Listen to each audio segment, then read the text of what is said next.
a warm welcome to the panel here. Yes, as Shika rightly predicted, it's a power-packed crowd here, and we'll try and quickly cover as much ground in the time that we have. We roughly have about 35 to 40 minutes, and let's see how best we can get the maximum out of all of us here. Welcoming all of you once again to this panel discussion on from cybersecurity evangelism to CISO leadership. I think, the discussion, the fireside chat moderated by Mobil already set some context. Pavanji kind of, really, scared the wits out of us with some of those dystopian facts, not dystopian, current facts, in fact. And who else knows it better than him, right? So the idea behind this is more of a, at some level, this theme is more 30,000 feet, and then it comes down a little granular. Most organizations, kind of have security professionals who kind of also eventually grow to become internal evangelists.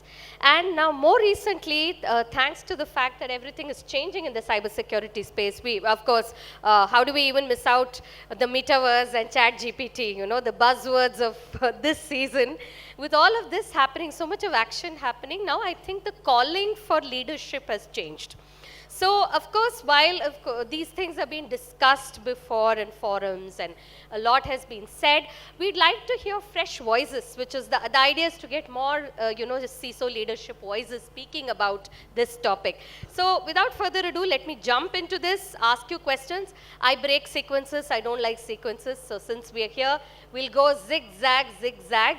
Welcoming all of you once again. We also have Satbir Singh from CrowdStrike here. Who's a part of this discussion as well. Welcome to you, Satbir. Yeah, you're flanked there right on the other side, so let's hope we're all audible. So great, let me throw the first question here to Rama. Rama, welcome. I think I'll take a quick opening commentary from all of you around this. So very quickly, Rama, the role of the CISO, you would have seen also from where you come from, has quickly, turned around, So you're not expected to just be an internal evangelist, security evangelist. Of course, that's a big calling in itself. You really have to evangelize the idea of cybersecurity, but a greater calling towards, leadership has, kind of transformed your role. So how specifically have you seen this transformation, particularly from your own experience? So experience sharing becomes important here. So how has it been from your organization standpoint, and what are those two specific things you can state here quickly? Yeah. Thank you very much for giving me this opportunity to speak over here. So as I come from a mining and metal industry, so I would like to share my experience in how we have grown over this towards the security journey. Okay.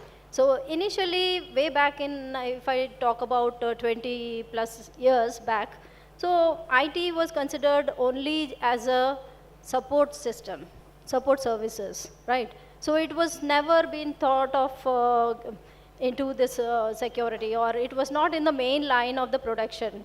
Okay, so where our main goal is, or main objective of our company is to produce mineral and metal of zinc and lead and all this. So at that time, so from that time, it has gave us a lot of inputs, and as the days passed or as the years have passed, so this has changed a bit. At the most of these automations, when they have come into the mining industry, at the digitalizations of processes. So that have changed our roles tremendously. Okay, so the security, the IT, along with the IT, has grown to a bigger roles to play in the industry, and they now became a backbone for the company. Okay, so this has given us a specific department, like sub-department of our information technology, where we report to CIO, and where all these cyber initiatives or technologies we have adopted, and now we are quite comfortably till we have moved on to the cloud as well, with a great thanks to the management who has supported us for all our initiatives and gave us lot of opportunities to bring in all the security technologies in place, along with the awareness to the employees. Thank you. Great. Yeah, thanks, Rama, for that. Let me move to Yask at this point of time. Yask, how you seen the role, your role, change internally over the last few years from internal evangelism to being right at the executive table? So from an industry and organization perspective, it's important to hear from you at this point of time. PSU. Hi, good evening, everyone. Right, so the question is about transformation, and I honestly believe that there hasn't been much of a transformation, honestly. What has certainly happened is the expansion of the role. While the CISO, and I think Rama madam pointed that out, initially it was limited to just the IT part. Just about a decade back, we used to talk about security, we used to look at only IT. Now what has happened is that IT, then OT, then an IoT, and more importantly, the privacy part has also come to the CISO. So actually it's not a transformation, it's a much, much bigger expansion that has happened. What is also important is to realize that, say again a decade back, people were not really listening to or not really wanting a lot of inputs from the security, like the IT part, And I very honestly believe that we should not even aspire to do that. Ours is a supporting role. Security is always going to be a supporting role. There's no harm in it. I mean, we should not look at it as if this is something bad. There are so many departments which have to support. It's just that we need to realize the importance, being there in that organization, the importance of this particular function, how it is going to manage, and finally, the overall objective of security and the security CISO or CIO is to manage the risk. The financial risk is managed by the CFO. Similarly, the digital risk or the cyber risk is managed by a CISO. So it's good. So no transformation, honestly. Great, that was a candid answer, in terms of saying that, okay, it's an expansion of role and not much of a thing, and it's but natural that a CISO is expected to field the digital risk. So Satyavrat, I jump back to you here. Sure. Let me ask you here at this point of time, has your role transformed or expanded in scope?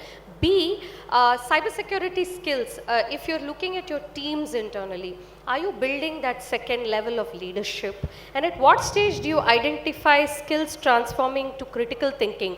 Does that eventually lead to evangelism and leadership? So 2 questions to you. Yeah, sure. So as other panelists mentioned, I think CISOs themselves have been doing the same thing that they were doing earlier. But the importance within the organization has certainly improved in last couple of years, as we are seeing, the kind of attacks that are happening, and the understanding of even the senior leadership team, even the board are now taking interest. So if I see within my own organization, over 5-6 years that I have spent, earlier the discussions were centered only up to say business heads, the IT heads, etc., because it's a conglomerate. But now more and more board is, taking interest, and in fact they have a specific ask on having a risk committee meeting only on, cyber. So there is a quarterly risk committee meeting, and board are asking for having a separate discussion only on, cyber risk. And also the owners, themselves are taking more and more interest and directly getting involved in the decision-making process. So certainly I see that, the importance part of it is certainly there. Maybe it will differ from organization to organization, industry to industry. Now coming to the part B of your question, at what stage, how the leadership in a cybersecurity evolves, right? That is, if I can understand correctly. And at what stage do you identify that this can be? Is it a critical thinking ability, or is this just skills? Okay, yeah. So if I were to define what kind of skills a person should have to move up to the leadership role in cybersecurity, the first and foremost is he must have the technical skill set around the cybersecurity technologies, solutions, etc. That's a given. The second is a business acumen. Without having a good understanding of the business, it is not possible to move to a senior level role, or going and having a discussion with the business teams, etc., or making a cybersecurity strategy which is aligned with the business strategy. So a good understanding of a business acumen. The third, I would say,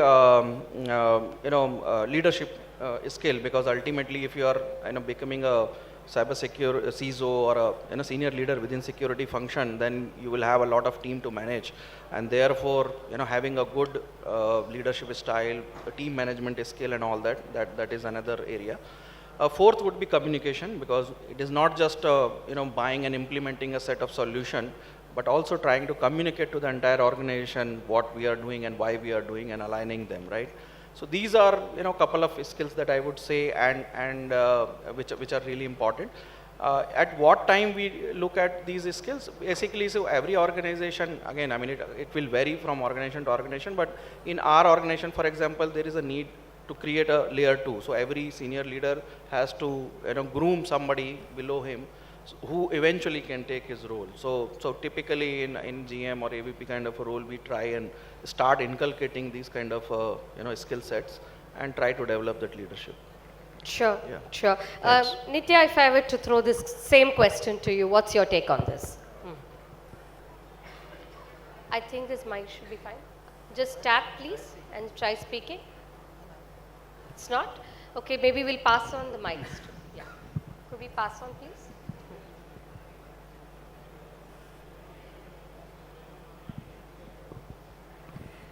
So good evening all. I think for me, I would agree with what Satvinder told there, Satyavrat told there, right? It's about one is what has shifted. I think the landscape. If you take a manufacturing industry, who would have thought a cyber attack on a manufacturing industry a few years ago, right?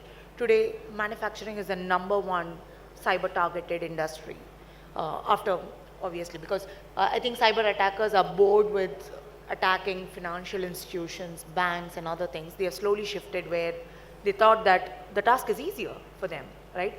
Laziness creeps in there. And that's what has happened.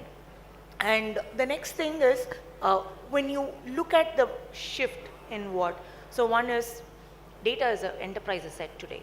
Data is the most valuable thing, and which is where the concept of ransomwares, the concept of what we just saw in the fireside chat, from what used to happen as, just encryption of the data, taking in a ransom, has gone and shifted towards how do we threaten them in a multi-vector universe, and also taken a ransom, right? So that's been another shift.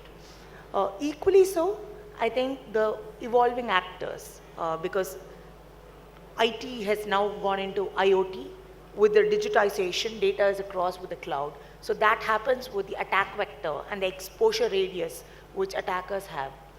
Something which we had as shelves and boxes in our data centers, which we would probably, even physically latch it to say that this is how we secure. That concept has gone.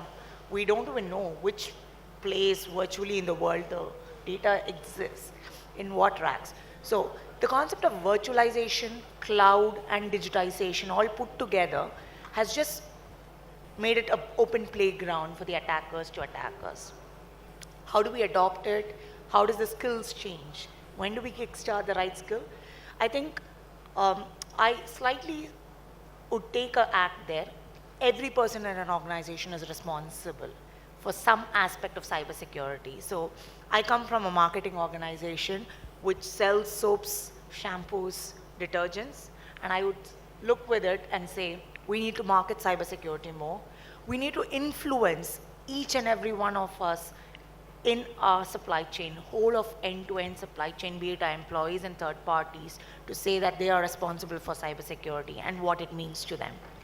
So it's a skill which need to augment and we need to start building it at every layer in the organization appropriately. Sure, that's an interesting thing, about marketing cybersecurity. I think that also reflects back on how you're doing it at the executive table, right? So at some level. Avinash, very quickly, how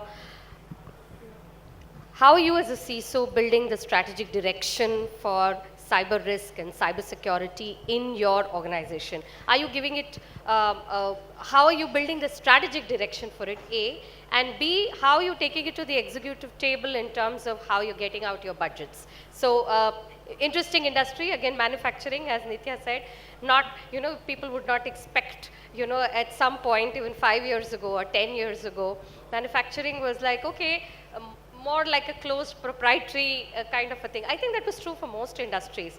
But now you're in the hotbed of digital DX spending as well as cybersecurity spend. So your take on this.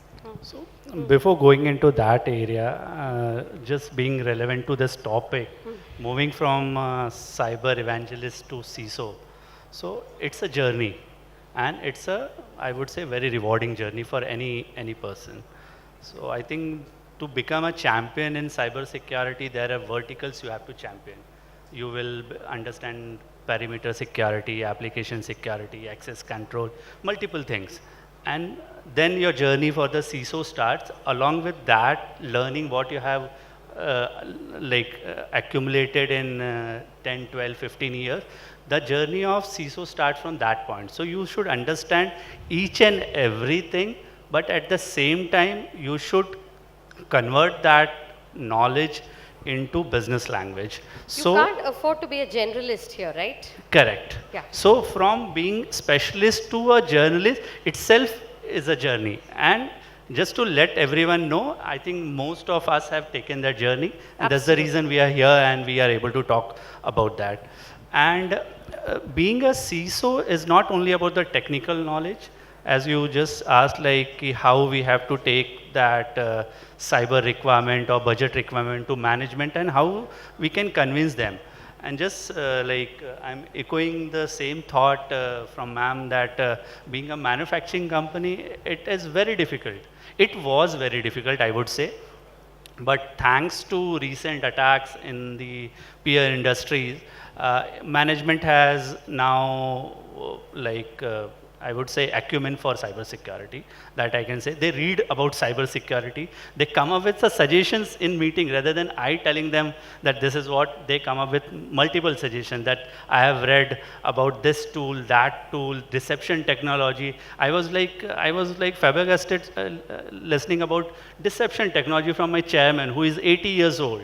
And he said, I met one of the founder from in US with deception. What you are doing for deception?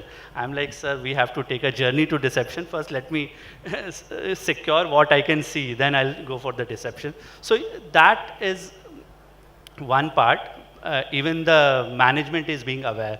But as a CISO, our task is to make them more aware and make them more relevant on the situation, what currently happening. So from the budget perspective, if you put the right information on the table, I think in last session, Mr. Dugal was, if you follow his advice, every CISO will go to jail. Like if you do something wrong, every CISO will land up finally in behind the bars.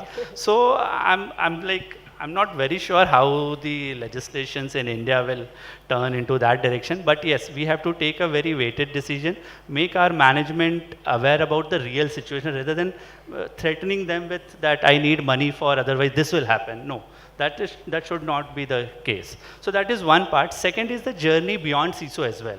Okay, there is a journey. Every CISO will mature laterally, but vertically as well, there are ladders to take for a CISO. So companies are thinking about that as well, like what CISO can do. For example, most of the CISOs are handling cybersecurity risk, but yes, just mentioned privacy is one aspect. Then you can think about the other risk verticals as well. And and the CISO is taking that journey as well, which is upward and onward in that area. So basically the idea is to create a multidisciplinary framework, where you can scale up roles internally as well. Yeah, great point, Avinash. Glad you knitted the theme well, with your own experience. Satbir, I'll call you in at this moment. You heard Dugalji as well, and the kind of compliance. So I think it would be appropriate to ask you at this point of time. Of course, the government of India has clamped down very heavily on breach reporting, right? So how exactly do you think CISO should be looking at it? The criticality is imminent for all of us. I mean, staring at the wall. So what's your positioning on what are the hits and misses or do's and don'ts here? And could you throw on some more light around this and tell us how you are conversing with customers, CISOs in particular, around this? Yeah. Thank you, everyone. Yeah. One of the most important thing here is the timing of 6 hours, right? And it's a very stringent timing. in which all of us have to go and report if something happens in an environment, right? So, first of all, nothing can happen just by technology itself. Even though technology is a very, very core piece in understanding that there is a mess in security and something has happened. Process would define, the operations would define how quickly you can act on it.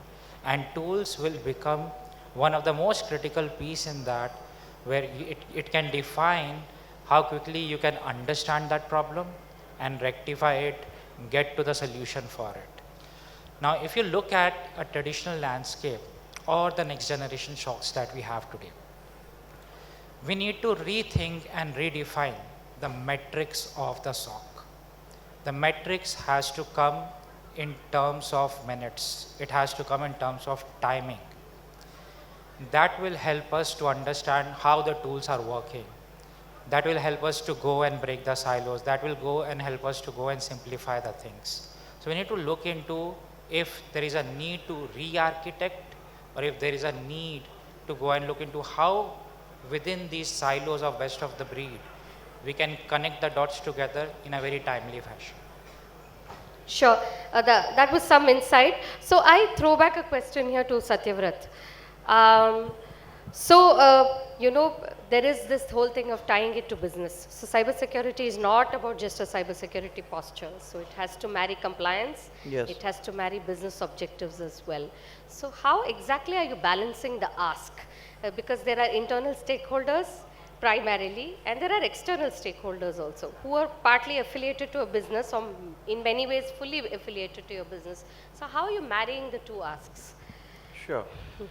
Yeah, so see, over last couple of years, if I see, you know, the evolution of cybersecurity role itself, see, 1990s is when it started, and it was primarily around, you know, stopping the cyber attacks. 2000 around, it was around compliance. 2010 onwards, it was more of the cyber, the evolution of the modern threats.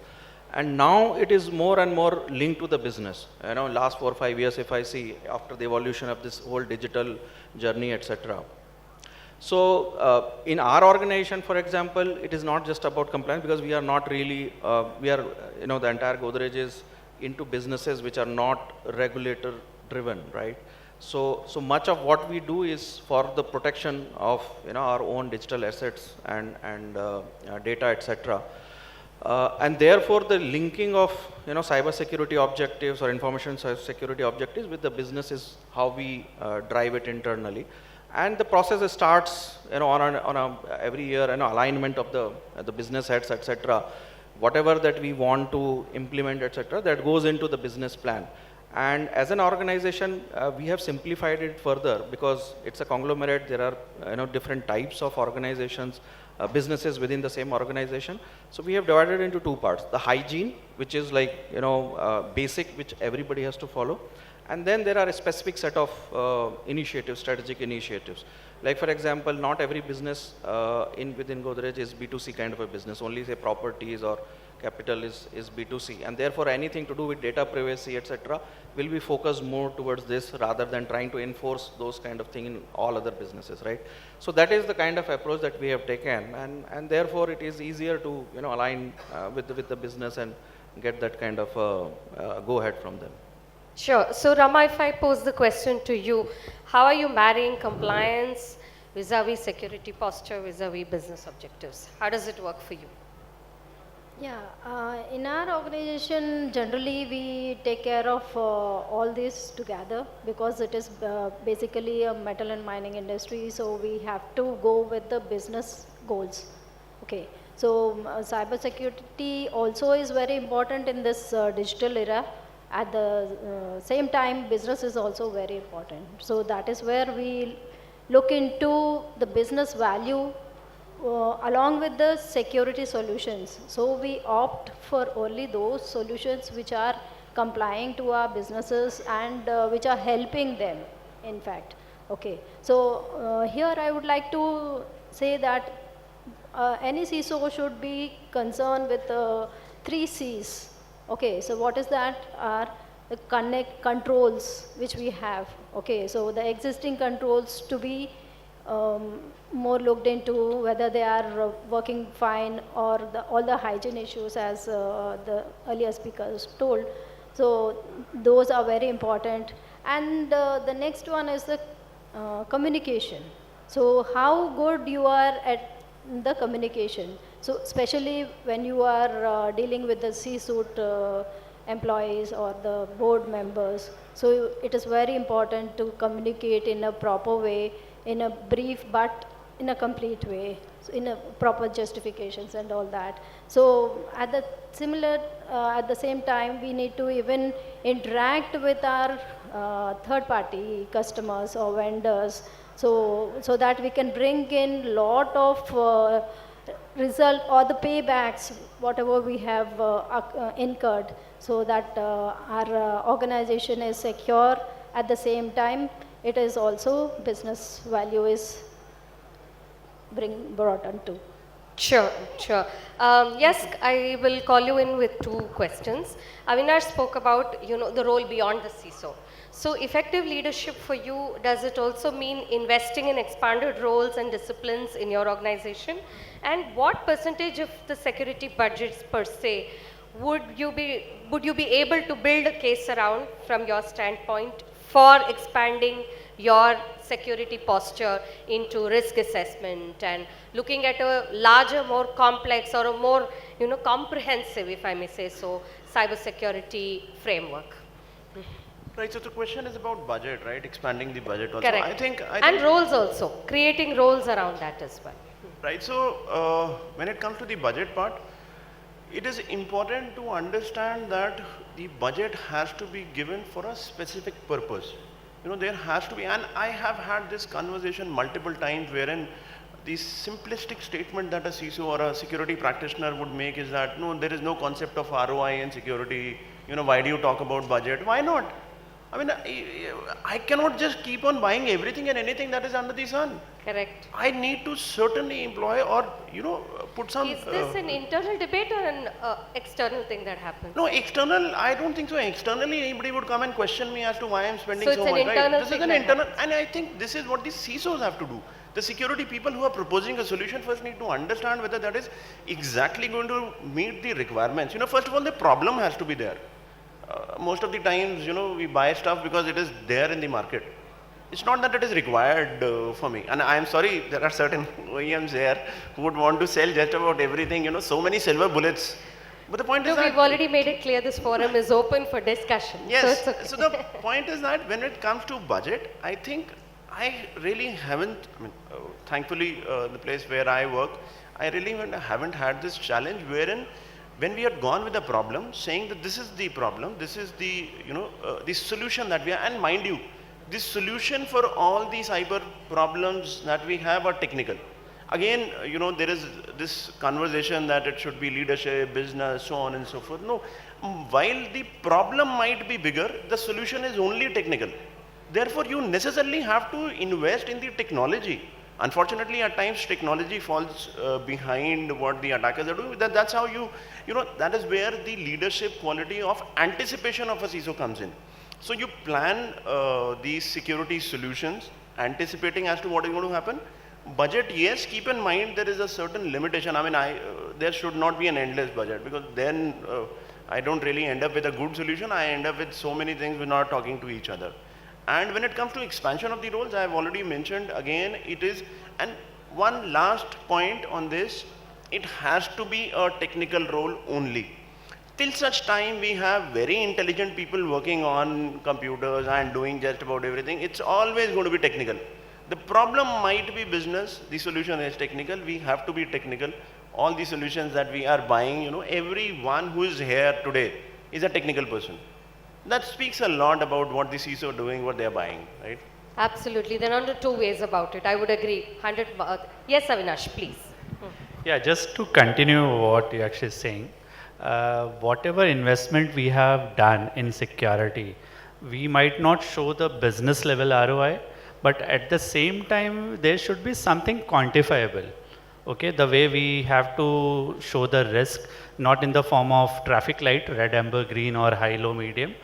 If security fraternity can come up with some framework which can quantify the risk.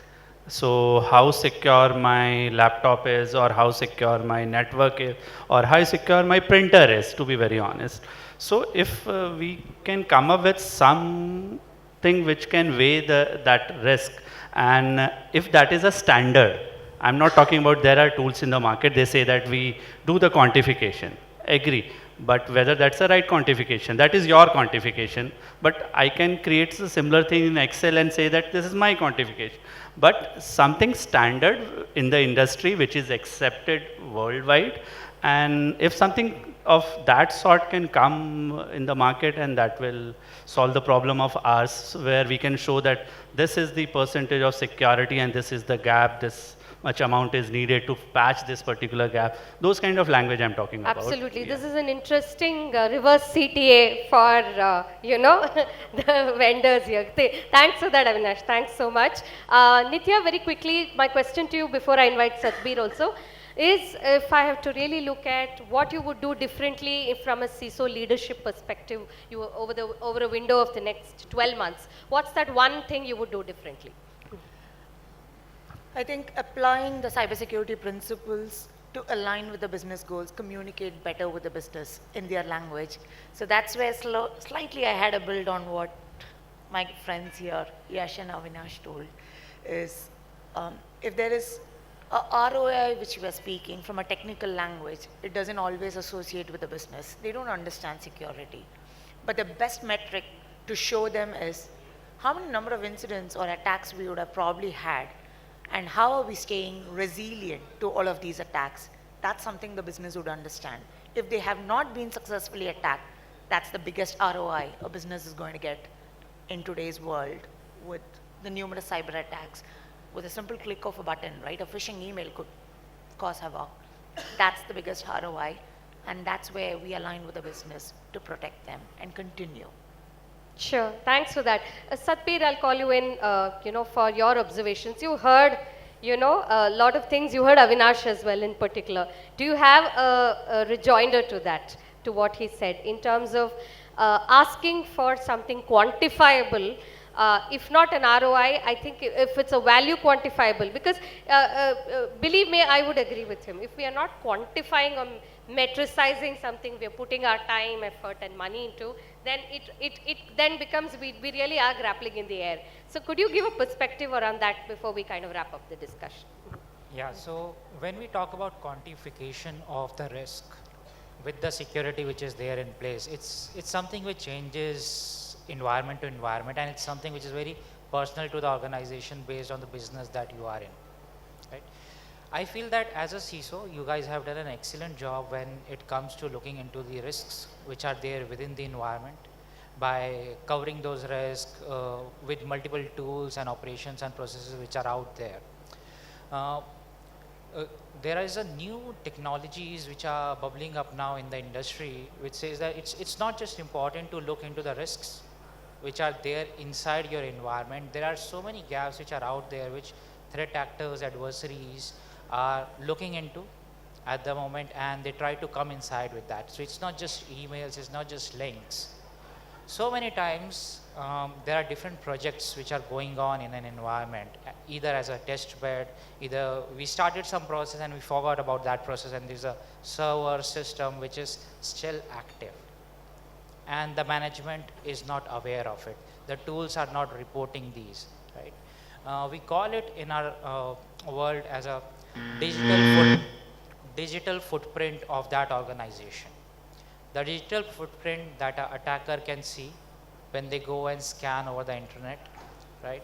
And to make the attacker's job much more difficult, we have kind of deception technologies which kind of gets into buying more time, I would say, right? To understand that there is an adversary trying to come in. And this is where these new age products are kind of not giving you the true value, brings in false positive and other areas. There are CrowdStrike itself evaluated this technology last year. So just like you guys constantly go and protect your environment, your technology, not just from inside but also from outside, we go and we call out threat actors. What it means is nation state e-crimes, they are kind of, you can say, a bit pissed with CrowdStrike. Yeah. So we looked into our technology and we did evaluations for about 30 plus different vendors in this, right? And there are about 4 to 5 technologies which highlights that yes, they can understand deception technology, they can understand the true depth of your digital footprint and highlight that to you. When we look into how important these new age technologies are, which gives you that outside perspective, almost 69% of the breaches that happened last year, it was due to some unexposed asset, which was out there, which was not known to the management, and not was reflecting in any of the tools that you have. Fair enough. So, in the interest of time, I think we all heard the buzzer, and I was keeping a close watch here as well. I think we all kind of touched upon at a higher level in terms of what we are doing as CISOs and what we are really looking at further in our roles and how we are trying to, at a higher level, we understood build in a certain level of critical thinking and internal evangelism, which could eventually give a strategic direction to cyber security leadership within the organization. And what exactly do you ask from technology partners? I mean, are you happy, or what's the kind of posturing you're looking at? What's the level of metricization that you would be looking at as well? Everything is tied in while you go to the executive table and build your case. So on that note, thanks so much. It was a great session. Of course, we'll have more granular sessions as we progress into the conference. This is like an sort of an opening panel here after the Pavanji and Mukbil's fireside. So as we progress, I think more use cases will come in, more insights will come in. So we've set a context here, which will move on towards the ETCIO SecuFest. So thanks a ton, Rama, Satyavrat, Avinash, Yask, Nithya, and Satbir for joining me in. Thanks a lot.